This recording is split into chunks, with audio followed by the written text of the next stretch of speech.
I forgot to mention it, but I'm going out with friends for dinner tonight. I'm not sure how late things are going to be for us, but don't expect me to be home before you go to bed.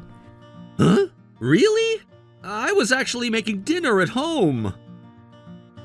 Sorry, all right? Just save it for me and I'll eat it tomorrow morning. Or better yet, you can just have seconds if you'd really like to tonight. Fine, I understand, but don't you think you've been going out at night a bit too often recently? Even on weekends, you're out quite a bit. I was kind of hoping we could relax together and have some time, just the two of us.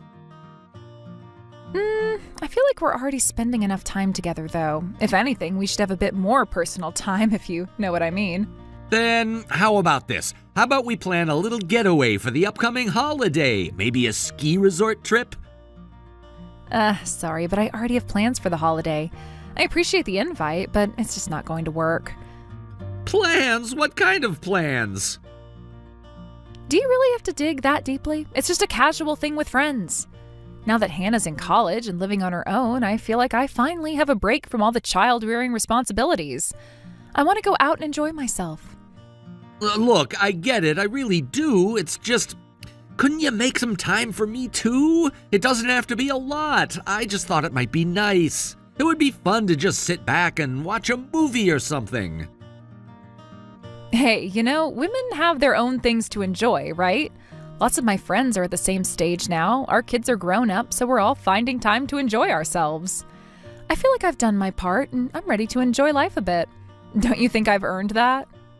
Now, I'm not saying there's anything wrong with going out, but lately it kind of feels like you've been neglecting things at home. Oh, please, you're perfectly capable of handling house chores yourself, aren't you? Yes, I am. That's why I've been trying to do more around here. I cook, I clean, I've been keeping things in order.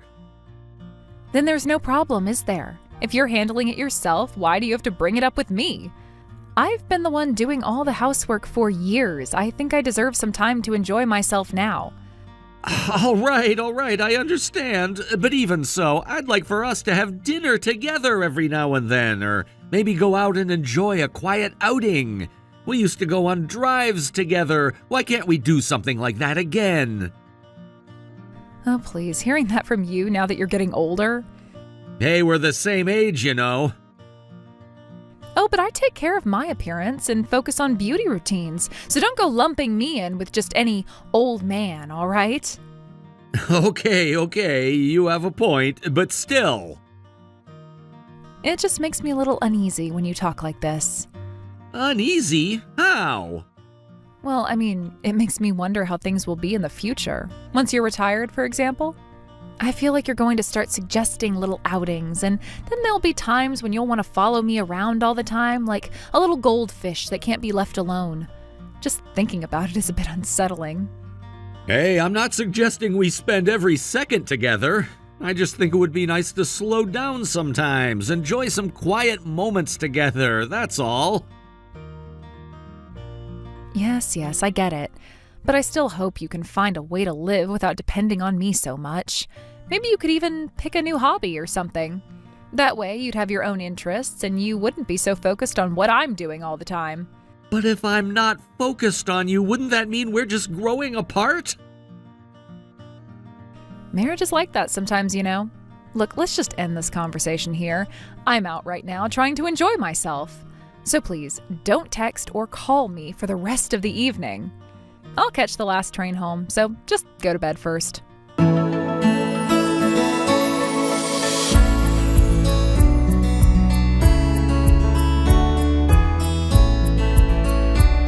Camden, are you still at home? Yeah, I'm just about to head out to the supermarket to pick up some groceries. Sorry to ask, but could you swing by the dry cleaners and pick up my shirt? I want to wear it for the trip tomorrow. Sure, no problem. Do you have the ticket for it?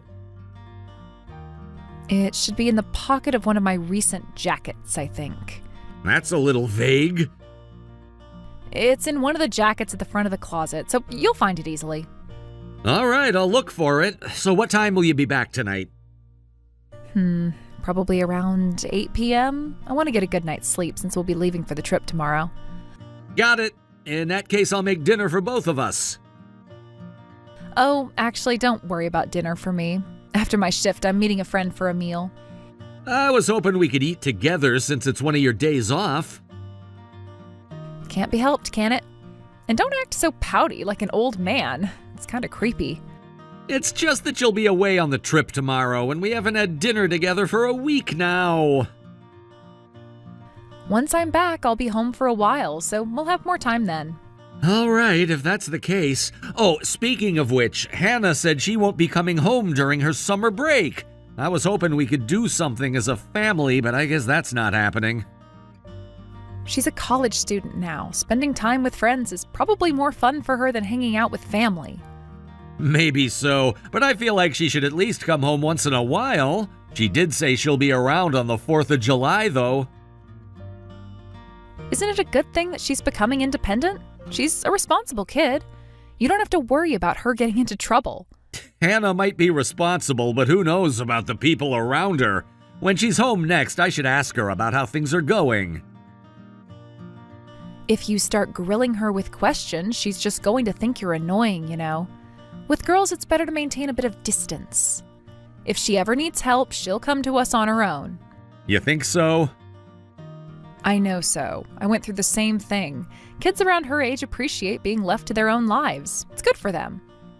All right, I'll hold back and won't be too pushy.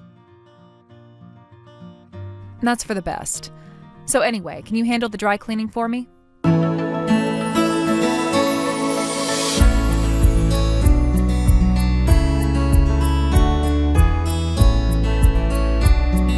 Hannah, I just got a call from the hospital. I'm not sure if you're able to check your phone right now, but I'm on my way there in a taxi. Dad, you don't need to rush. I'm really sorry for worrying you. I just felt a bit lightheaded, so it's not a big deal. It's serious enough that they admitted you to the hospital and you collapsed at your part-time job, right? They said it was due to overwork. Have things been that busy for you? Maybe it's because I'm juggling 3 part-time jobs. Since it's summer break, I probably took on too many shifts. But it's the best time to make money, so I thought I'd push myself. 3 jobs? Why do you need so much money? I've been sending you $1,500 every month, haven't I? Huh? I haven't gotten anything like that. What? Ever since you started college, I've been sending it every month. Your mother told me she was making the transfers too. She'd been updating me about it regularly. Well, I haven't received any of that money. Mom told me I had to earn my own living expenses and tuition. What? It's true. That's why I've been working so many part-time jobs. I've been saving up, especially since I need to pay for next semester's tuition. I was planning to cover the tuition for the 2nd semester myself. I didn't know that. Mom told me I should be grateful she even paid for the 1st semester's tuition and entrance fees. That's all she said she would do. This can't be happening. It's not a lie. If I'd been getting any of that money, I wouldn't have needed to work like this. I believe you. I don't think you're lying. But if that's true, then does that mean Mom was lying to you? It seems that way. I can't believe she'd do something like this. You should believe it. Mom has no problem lying like that. Hey, don't talk about her that way. But I've seen her with my own eyes. I once spotted her while I was on my way home from a shift. What do you mean? She was walking with a younger man. Maybe it was just someone from her part-time job? It didn't feel that way, and it was almost the last train of the night. I thought about asking her about it, but I got scared. I even thought about talking to you, Dad, but I couldn't bring myself to. I didn't have the time or mental space to think about it. My mind was completely focused on making and saving money every day. Hannah, I'm so sorry. I should have noticed what was going on. It's all right. I couldn't bring myself to tell you anyway. You kept reaching out to me, but all I could give you were curt replies. I kept telling myself that I shouldn't rely on you. Looking back, it feels foolish now. I could only think about myself back then. Hannah, stop working those jobs. I'll cover your tuition and living expenses from now on. Just focus on resting for now. It's your summer break, and I'm sure you have a lot of things you'd like to do. Are you sure? Of course, I was already sending you money from the beginning. It's your mom who complicated things. But what about Mom? What'll you do? I'll figure that out. To be honest, I'm in a bit of a panic myself right now. I'm sorry, I shouldn't have said anything like that. You didn't do anything wrong. Actually, I've felt something was off with your mother's behavior lately, too. Really? Yes, and right now your mother's out of town on a trip. This might be the right time for me to really think things over. Did you tell Mom that I collapsed? I left her a voicemail since the call went to her answering machine. She hasn't read the message yet, though. I see. All right, please be careful on your way here. I'm in room 515 on the 5th floor.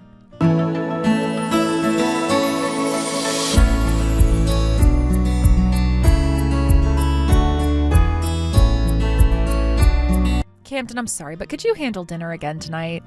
They asked me to stay overtime at work, and I don't think I'll make it back in time to cook. You promised you'd be back early tonight, though, didn't you? It's work, Camden. There's nothing I can do about it. Oh, why not ask Hannah? Isn't she just lying around at home anyway? Hannah isn't lying around. She collapsed from exhaustion, remember? She's recuperating. It's been 2 weeks since she collapsed. Making dinner isn't that big of a deal at this point. Are you really not concerned about your own daughter collapsing? Of course I was worried, but it's not like it's life-threatening, is it? Besides, if she fainted from exhaustion, she probably wasn't managing her health very well. It's her own responsibility. Unbelievable. You didn't even come back from your trip when you found out she collapsed. Now she's finally starting to feel better and you still don't seem to care. Why are you making such a big deal out of this? It's not like I don't care, Camden. And anyway, when I got back from my trip, you were too busy to really spend time with her yourself. Don't act like you're the only one who cares. Forget it. You know what? Just don't even come home tonight. What? What's with the attitude? You're getting this upset just because I have to work late? Don't pretend it's work. I already know the truth. I know you've been taking the money I've been sending to Hannah and using it to have fun with some other man. What? Camden, that's ridiculous. What are you talking about? You thought you could get away with it forever? You took the money I sent for our daughter, lied to me every month that you were transferring it to her, and then told Hannah to fend for herself and earn her own way? Do you have any idea how low that is? No, you don't understand. I wanted Hannah to gain some life experience. I was planning to give her the money later, all at once. Then go ahead and transfer it all to her in full by tomorrow. Hannah quit her jobs already. I can't. I don't have it right now. Of course you don't. You've spent it all. While you were off traveling, I looked into our finances. Your paycheck never made it to our savings account. You've been draining our savings too, haven't you? Pulling money out month after month. I'm sorry. So you finally admit it? But I wasn't cheating. I swear that part's not true. Do you want to know why I didn't confront you about the missing money right away? I wanted time to look into your infidelity. I've gathered the evidence. I've seen what you're doing. So are you still gonna claim it didn't happen? It's not what you think. It's not infidelity if there's money involved. It was just a fling, nothing serious. Call it whatever you want, but you betrayed me. And what's worse, you betrayed Hannah. The fact that you went behind your own daughter's back and used her money knowing she was overworking herself is disgusting. When it started, I swear I didn't plan for it to get this far. I was going to stop, but I just couldn't let it go. Your selfishness put our daughter in the hospital. I know that now. No, you really don't. Since Hannah has been home recuperating, you've been acting more on edge. I bet you were terrified I'd find out about the money and about him, weren't you? Even now, all you're thinking about is yourself. I'm sorry, Camden, I'll return all the money I used. I'll cut ties with him. I swear, I'll change. Don't bother. You won't have to change for me. I'm done with you. What? Camden? The reason I wanted you to come home tonight was so I could tell you this. I'm leaving you. I've said what I needed to say. You're free to live however you want from now on. Please, Camden, I'm coming home right now. I'll explain everything. Really? What happened to that overtime you just mentioned? This isn't the time for work. I can't think about that right now. So you're lying again. I already know you're with him. The private investigator's been keeping me updated. I'm sorry. I won't lie anymore. Just please listen to me one last time. All these years, I've tried to fix things between us. I've tried to keep this family together, to make time for you, but you're the one who shut me out. I know. I was wrong. I'm so sorry, Camden. I'll apologize to Hannah, too. I know I've hurt her the most. She doesn't want to see you. She said so herself, but this should be convenient for you, shouldn't it? Now you don't have to worry about seeing my face after I retire. Isn't that what you wanted? No, that's not what I want. Camden, please, forget what I said before. I don't know what I was thinking. I want to live with you. I want our family together. I'm so sorry. Just please, don't leave me.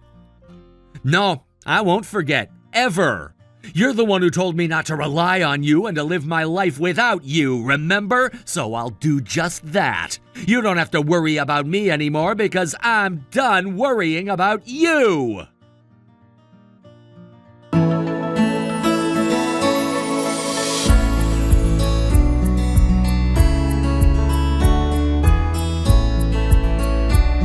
After that, my wife and daughter, who had hurriedly returned home, and I sat down to discuss the divorce together. It was a moment none of us had anticipated, and yet, in some ways, we had all known it was coming. The tension in the room was unbearable, and it felt like the air was thick with the weight of the situation. Sitting there with my daughter and my wife, both of whom were looking at me with a mix of anxiety and anticipation, I didn't know how to begin. It was one of those moments where you could feel your whole life shifting beneath you. My wife, having clearly been crying and emotionally drained, seemed to hold on to some small shred of hope. I could see it in her eyes. She still wanted to fix things, to believe that we could rebuild our relationship and move forward. She kept suggesting that we could try therapy, that we could try to work through it all. But the more she spoke, the heavier the weight on my heart became. I wasn't sure if it was out of anger, disappointment, or just sheer exhaustion, but I couldn't bring myself to entertain the idea of reconciliation. The trust had been shattered in ways that couldn't be fixed with words or promises. She continued to speak, suggesting different ways we could rebuild our marriage, offering ideas for counseling, and even talking about how we could go on a vacation to clear our heads. But each word felt like a dagger. It was like she was trying to force the situation into a mold that no longer fit. I had already come to terms with what had happened. I had spent weeks trying to understand, trying to come to grips with her betrayal. And no matter how many times she suggested we fix things, the damage felt irreversible. My heart was already heavy with the realization that this marriage was over, and no matter how much she wanted to cling to the hope of reconciliation, I couldn't follow her into that denial. She hadn't just made one mistake. It wasn't something that could be blamed on a single error in judgment. It was the culmination of months, maybe even years of lies, deceit, and betrayal. She had destroyed the trust that was at the core of our relationship. There was no going back from that. The conversation went in circles. Every time I tried to explain how deep the hurt ran, my wife would respond with more excuses, more apologies, and more ideas for how we could fix things. But it all sounded hollow to me. Her words were no longer meaningful because they didn't match the actions that had led us to this point. I couldn't hear her promises anymore. They felt like empty words that held no weight. As the minutes stretched into what felt like hours, my daughter, who had been sitting quietly, clearly growing more and more frustrated with each passing moment, finally spoke up. Her voice, though small, rang with the authority of someone who had had enough. "This is pointless," she said, her tone trembling with emotion. "Mom, you need to leave. This is disgusting. Get out!" Her words were sharp and decisive, and as she stood up, her actions followed. She grabbed a few things, throwing them at her mother, and it was clear that she had reached her breaking point. The tension in the room broke, and for a brief moment, there was silence. My wife, shocked by my daughter's outburst, stood frozen for a moment. I could see the hurt in her eyes, but I also saw a realization dawning on her face.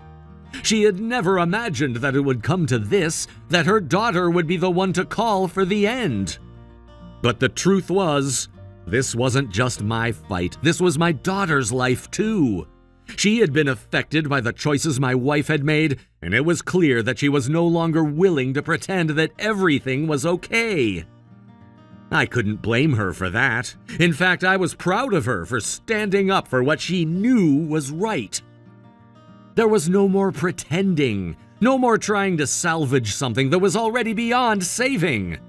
My wife, after a long pause, packed her things and left.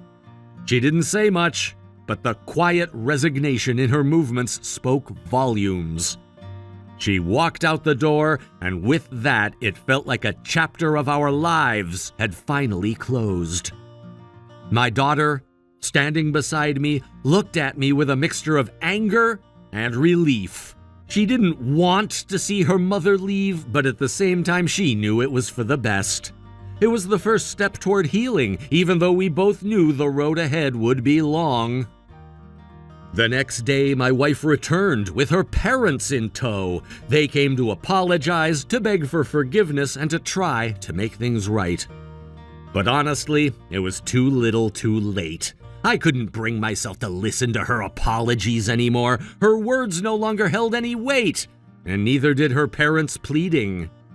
The damage had been done, and no amount of apologizing was going to change that. I had made up my mind, and my daughter and I were going to move on with our lives, no matter how hard it was. Over the next month, there were several more attempts to talk things through. My wife called repeatedly, asking if we could talk, if we could somehow find a way to fix things. She wanted us to go to counseling, to sit down with a professional and work through our issues. But as each day passed, I felt more and more sure that this was not something that could be fixed. She had already made her choices, and those choices had led us here. I didn't want to keep going in circles, reliving the same painful moments over and over again. Finally, after weeks of emotional turmoil, we reached a point where we both knew the inevitable was coming. My wife reluctantly agreed to sign the divorce papers.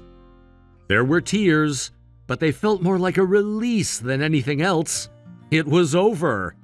The papers were signed, and we both agreed that it was time to move on. My daughter, who had been silently watching everything unfold, was granted full custody of me. My wife would continue to live at her parents' house, and that was that. The relief was immediate, but it was also bittersweet. I had hoped for so long that we could somehow make things work. But deep down, I knew that this was the only option left. There was no other way. The lies, the deceit, the broken trust. They were too much for any relationship to survive. It wasn't just that we had drifted apart, it was that the foundation of our marriage had been destroyed beyond repair. And that was a truth I had to face no matter how hard it was. In the weeks that followed, I learned more about what had really been happening. My wife had been involved with a younger man, someone she had met through a dating app. She had been secretly seeing him for months, and what's worse, she had been financially supporting him. I couldn't believe it. The betrayal stung in a way I couldn't put into words. She had been lying to me, keeping secrets, and now I knew that all of it had been for someone else. My anger flared when I learned about the extent of it. The thought of her choosing someone else over our family was more painful than I could have ever imagined. Her parents, despite everything, continued to try to support her. They came to visit, offering their help, trying to make her feel like there was a way out of the mess she had made. But for me, it was too late for that. I couldn't bring myself to care anymore. My focus was on my daughter, on trying to rebuild our lives together. My daughter had already been through so much, and I wasn't going to let her go through any more. She was my priority now. We moved forward, one day at a time, trying to adjust to our new reality. My daughter decided to move back in with me, even though she'd been living on her own for a while. The thought of leaving me alone in the house was something she couldn't bear. "I'm more worried about you than about me," she said. Her concern for me, after everything she had already been through, was overwhelming. I didn't want to burden her, but in that moment I realized just how much she had grown. She had always been a thoughtful, compassionate person, and now, more than ever, I understood how lucky I was to have her in my life. Having her back home was a relief. The house didn't feel so empty anymore. It wasn't just the physical presence that mattered. It was the emotional support we were giving each other. We were both healing, though the scars would remain for a long time. But I knew that with my daughter by my side, we would get through this. We would rebuild, and we would find happiness again. I vowed to myself that I would never let my daughter suffer because of my mistakes. I would protect her, support her, and love her no matter what. She had already been through so much, and I wasn't about to let her down again. I had learned the hard way that life is unpredictable and you can't always control what happens. But I would do everything in my power to make sure my daughter never had to experience that kind of betrayal again. As my daughter and I moved forward, I knew that we had a long road ahead of us. There would be challenges, moments of doubt, and times when the pain of the past would resurface, but we would face it together. I would be there for her and she'd be there for me. And no matter what, I would never let her forget that she was loved, that she was enough, and that no one could ever take that away from her. As time passed, my wife occasionally reached out. Sometimes it was just a simple message, a brief apology, or a statement about how she regretted everything. Sometimes she would ask if we could meet, if we could try to fix things. But I couldn't entertain those thoughts. I had moved on. The divorce was final, and I had no intention of going back to a life that had brought so much pain and heartache. My focus was on my daughter, and I would continue to support her, no matter what. There were moments when my ex-wife would call, asking if we could meet up or expressing regret over everything that had happened. But each time I would remind myself that it was too late. We couldn't undo the damage. The past was behind us, and it was a time for both of us to move forward. I had to focus on building a better future for myself and my daughter. It was tough, but with each passing day, I became more certain that I had made the right decision. The hardest part was over. We had survived the storm, and though the scars would remain, we were starting to heal. My daughter and I were learning how to live again, how to find happiness in the small moments, how to appreciate what we had left. And that was enough. Thank you for watching and listening. We hope you enjoyed the video. Don't forget to like this video and subscribe. Also, feel free to leave a comment about what you thought of the story. We look forward to seeing you at the next story.